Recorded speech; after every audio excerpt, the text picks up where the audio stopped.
Praise the lord.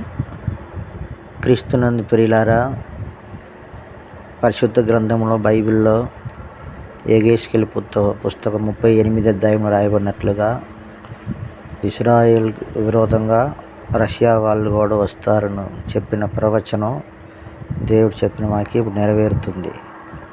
ఇప్పుడు ఇశ్రాయేల్కు ఇరాన్కు భయంకర యుద్ధాలు జరుగుతుంది. ఆ ఇశ్రాయేల్కి సపోర్ట్ చేయడానికి అమెరికా వాళ్ళు వస్తున్నారు. ఇరాన్కి సపోర్ట్ చేయడానికి రష్యా వాళ్ళు వస్తున్నారు. ఇలాగని ఈ లోకంలో రష్యా వైపు కొన్ని దేశాలు, అమెరికా వైపు కొన్ని దేశాలుగా మూడవ ప్రపంచ యుద్ధం ప్రారంభమవుతుంది.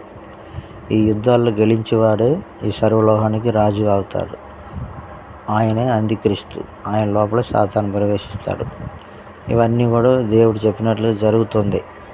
నిజంగానే దేవుడు చెప్పినట్లుగానే రాకల సూచనలు జరుగుతూనే ఉన్నాయి. ఎవరిలారా తెగులు, కరువులు, భూకంపాలు, యుద్ధాలు అన్నీ జరుగుతుంది.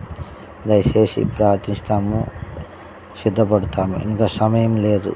ఈ మంచి విషయాలను ఒకరొకరు తెలియపరచండి. యేసు ప్రభువు త్వరగా వస్తున్నారు. దేవునికి మహిమ. హల్లెలూయా. Praise the lord.